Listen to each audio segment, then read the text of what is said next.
Hey there, we are fans. This is Aly Dosdall. We are Memory Keepers blog hostess, and I'm going to share a video with you today showing how to use the triangle score guide to create some beautiful Christmas decor.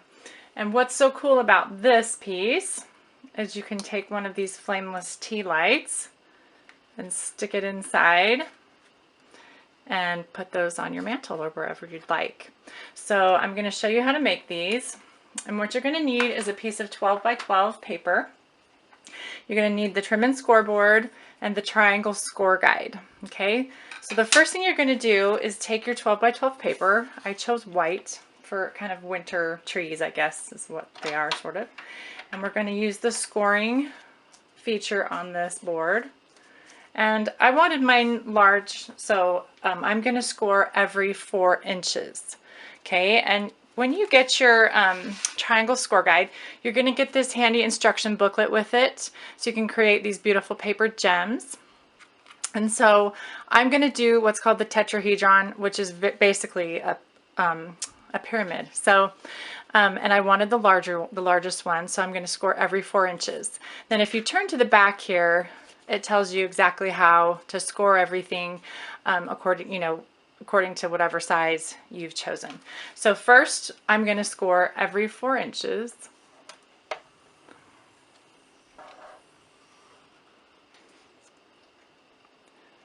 I'm going to score along the 8. Whoop, my hand's kind of in an awkward position around the tripod, so it's a little hard to go straight. Okay, so once you've done that, scored at 4 and scored at 8, you're going to fold over this corner just a teeny bit, so you know where your paper is oriented when you're turning it. Okay, and the first turn you're going to make is you're going to turn 60 degrees counterclockwise. Okay, so now we put our triangle score guide on the board, and it's got these handy markings to show exactly where to line this up. 3, 4, 5, 6, 7, 8, 9. So that's exactly where you're going to place it, and it fits right into these grooves, so it's nice and secure. So again, you're going to turn it 60 degrees counterclockwise and just fit it right into that nice corner there. And you're going to flip this out. Okay. And now you're going to score every 4 inches starting with 0. Okay, and your 0 is the cutting groove right there.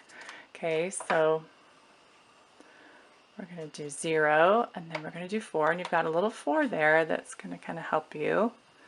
Now, obviously, you can't go all the way to the end of the paper, but that's okay. You'll figure out later that that's fine. Now, here's the tricky angle for me, so I'm going to be really careful. Boop.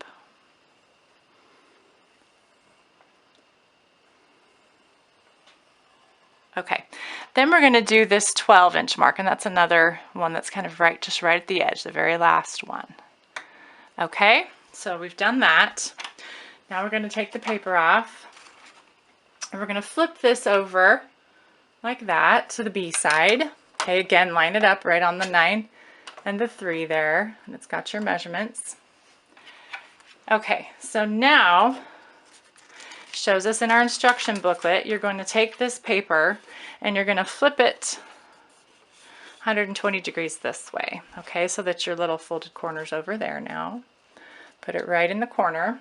And this time the instruction booklet lets you know when you're doing every 4 inches, there's a little exception to the instructions. So instead of starting at 0, you're actually going to start for the 4-inch size at 2. And I just like to kind of run my knife down to make sure I'm exactly on the 2 line, because sometimes for me it's hard to tell if I just try to jump in right here. Okay, so then we're going to go over to 6. That's 4 inches away from 2. Sorry, again, this is my awkward angle, trying to reach around my tripod. Maybe I'll just go right through. How about that? There we go. Much easier. Okay, and then we'll go again at 10.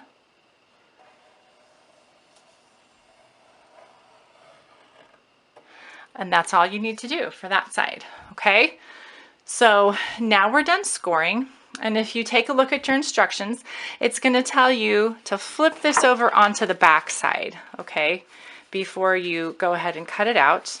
And then we'll go back to the instructions, and it shows you where to cut, which lines to cut, which score lines.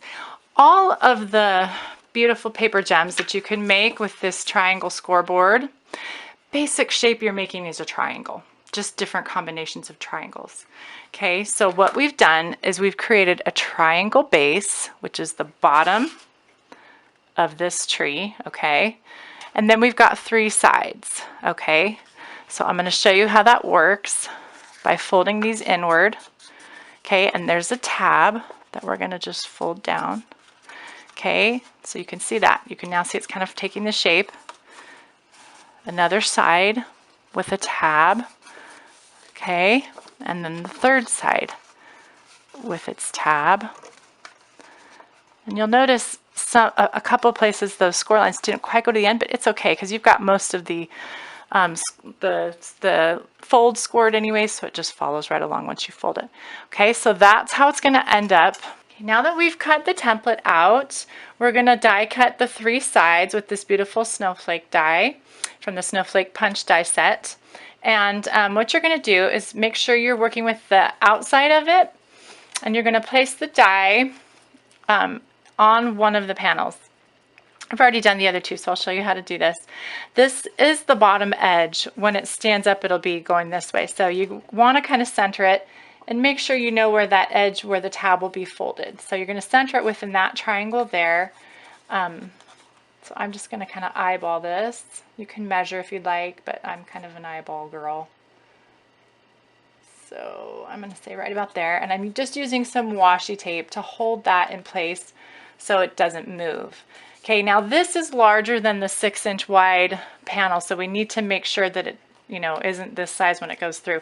So what I do is I fold one of the panels over, and I use the one that doesn't have the tab right here so that it doesn't accidentally get die cut, okay? So we're going to place that with the die down, okay? That's why I've got the tape on it so it will stay where we want it, and then we're going to put the mat on. So now we're going to pull the sides down, and that's going to suction this right to the surface. And then I'll just place this in, crank it through, and it's probably going to feel different than what you're used to. This isn't going to be really hard, and it may not feel like it's pressing hard enough, but it really is. So, which is nice because some die cutting machines that I've used, it's so hard to crank it through, and this is just really easy. So that's kind of nice. All right, so let me get this out of the way so you can see the results. Okay, we've got a little snowflake, which you can save for another project. And then we've got our snowflake die cut out of the side. I'm going to gently peel up this washi tape. You can use masking tape if you want, that would work too, just something low tack so it doesn't tear your paper. Okay. And there we go. Once you've cut out all the snowflakes, let me just tell you what I did to finish off this project. I cut a hole, and die cut a hole in the center here. If you have punch anywhere, kind of a punch, this would work. A circle cutter would work. You could also use just a plain circle die, which is what I did, but you'll have to do the same thing we did before and fold a panel over. Now, if you're going to do that, make sure you put some scrap paper, a couple layers of scrap paper in between, just so that you don't make a circle here from the die, like an embossed circle there. Okay, and then what you can do if you'd like is you can add some vellum. I went ahead and just punched some scrap paper vellum that would fit over there, and cover it with that. I'll just put some adhesive right around here and stick that on.